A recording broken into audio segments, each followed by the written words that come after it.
Hello, Abraham. If this is my first time, it feels so good to be here with you. Yeah, yeah. So many things to find today together. I know, it's so exciting. This cruise has just been amazing. Continuing where the last lady left off, I would like to share a journey and just an understanding and get more fine-tuning, if you will. So about 4 to 6 weeks ago, I had a dream of a gentleman, okay? And then while I was on the ship, I had another dream of the same gentleman. It's very interesting. And the next night, I met this gentleman. And it was absolutely just amazing to, co-create with him, to connect.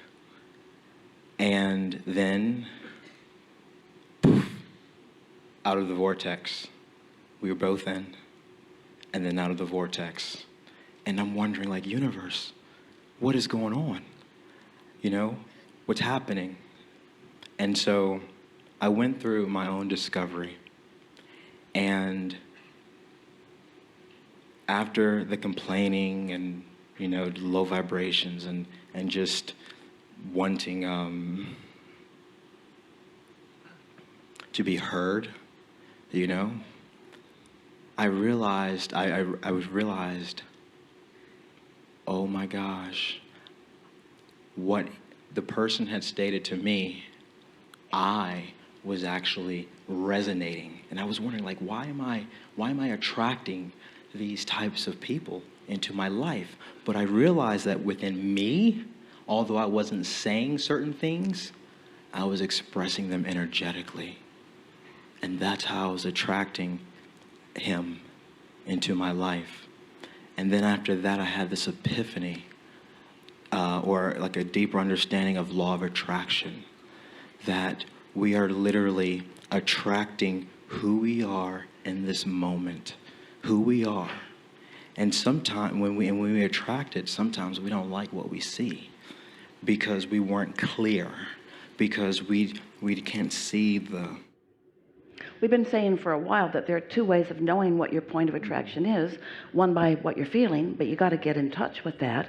And the other is by noticing what's coming, because they always match. What comes always matches.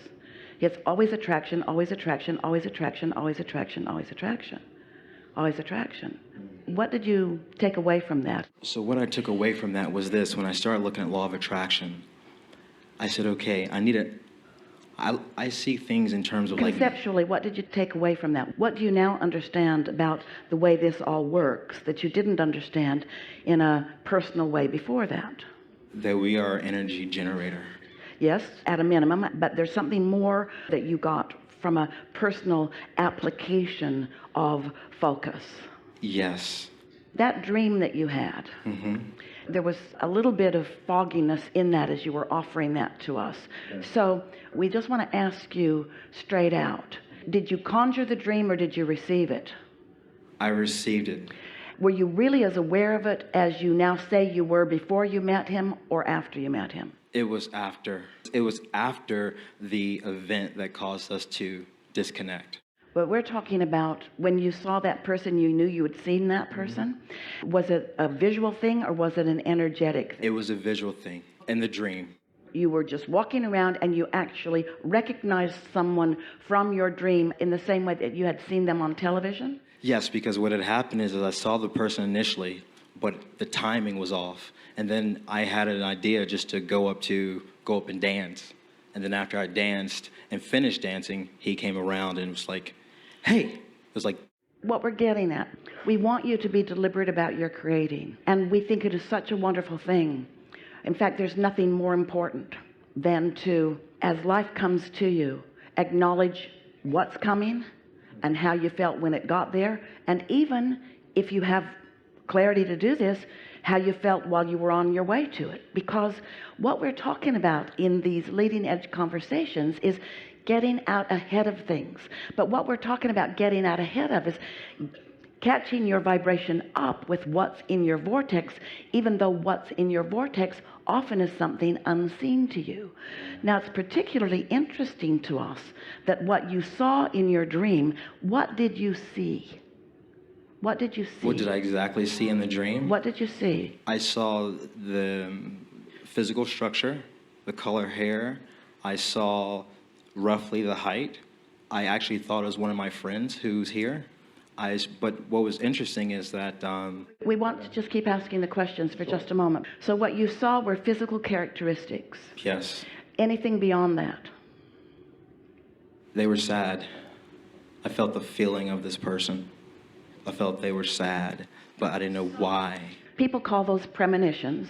You had a dream that had an image and a feeling, and still you went running toward it. I know. Well, that's been part of... Because it seems like that things that come to you in a powerful way are things that you need to play out. Why would you run towards something that felt sad? So that's been the story of my life.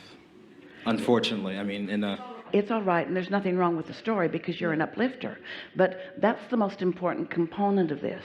Because at first, as you began describing the scenario, it was like you'd seen something and you wanted to go toward it, and you went, and it was exciting. It was joyful for a moment, but then it didn't maintain that because it was a lot of things. And what we want to say to you is all of that information was available to you in that dream.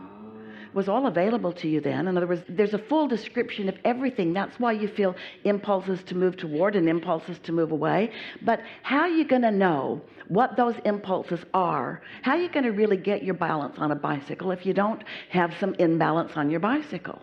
So don't you think that you are more in a better positioned next time that you receive something that feels powerful like that, to have a sense of where it's going, where you can make a conscious decision about whether you really want to go there or not? And what this comes back to the never ending, we just never leave this subject alone. We're just after it all the time. Under what influence are you? Under what influence? In other words, are you under the influence of wanting to be with someone beautiful? Are you under the influence? Of course you are. Are you under the influence of a sort of neediness or loneliness? Are you under the influence of wanting to find someone and save them? What influence are you under? So it was neediness, because after my mom passed away, she was like my best friend. We get right? it. Blah, Yeah, blah, you blah, get blah, that. blah. We don't need to stir any of that up, and no justification about it at all. We just want to stay cleanly focused upon this, because when you sat down here, when you were waving your hands and wanting to come up here, what then, if you can transport yourself back to that moment in time, what then were you wanting to convey to us? What was the story you wanted to tell us, all of us, then? Go back to your seat in your mind. You're waving your hands. You really want to get in the hot seat. You've got a story to tell. What's the story? The story was that I understood, that I had a deeper understanding how law of attraction worked after experiencing this contrast. That was the story. That is the story. Life brings you this experience and gives you this clear understanding, not because it's somebody else's words speaking theory and concepts to you, but because you have a sense of what law of attraction is. You had a real life experience where you moved with emotion, and understanding what your emotions tell you, you still moved forward. You got the results that are in keeping with the laws of the universe. So how do you come out of this? Empowered or disempowered? Oh, I was empowered because... Sorry or glad? Glad. With so much joy, because... Now, did you feel that story change a little bit while we've been talking here? You're gladder now. Oh, much. Than you were then. Yes. Yeah. And if you keep that up, you become joyful. and that's what I feel now. That's exactly what I feel now, because once I realized what and why I attracted, and the neediness and the wanting and all the... But here's the thing that we want to lay over all of this. Okay. What and why I attracted it. This is so important. We want all of you to just take this in. You attracted it because it was a really good thing that you attracted it. Right. That'd be like saying, I got a new bicycle. I attracted getting on it. And then I attracted falling off of it.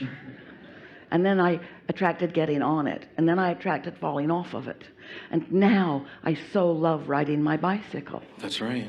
And so it's all so good. And there's a little bit tied in with what we were talking about earlier with our friend, is that there's this feeling that when a scenario begins to unfold and it doesn't happen in a way that's pleasing the whole way, that somehow I've made some sort of mistake. No, you haven't made some sort of a mistake. Life came to you, you chewed it up, you processed it, and you came away from the experience with knowledge and understanding and a stronger basis from which to attract what's next. And it is all so good. It is, and it was. And then once that healing occurred, once that understanding occurred. So if you had one word that you'd want to speak to a co-creative partner like that, one word, what would you say?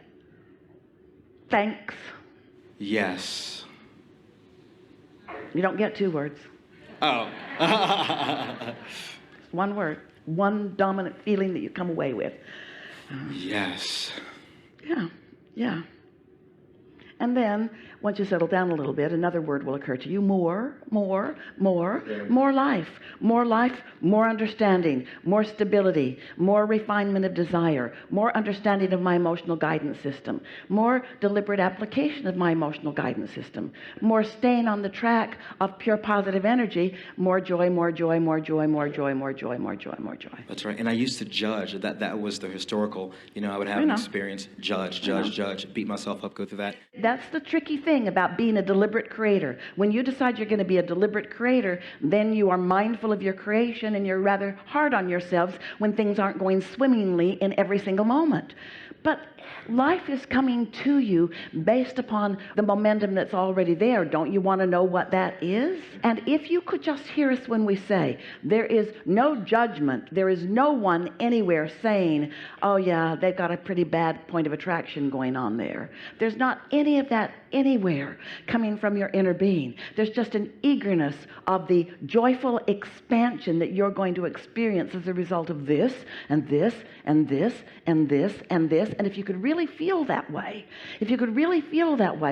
first thing that would happen, you'd have way more fun way more of the time. The next thing that would happen is you wouldn't stifle your own momentum so that it would build into greater and greater, more frequent crescendos of joy and exhilaration and passion and all of those things. And the next thing that would happen is that you would let yourself permanently off the hook and everyone else too. And when you develop not just an appetite for, but a true skill for giving yourself and everyone else the benefit of the doubt, you are on the track to live happily ever after. Oh, thank you. Yeah. Thank you. Really good. Thank you so much. Really good. Yeah.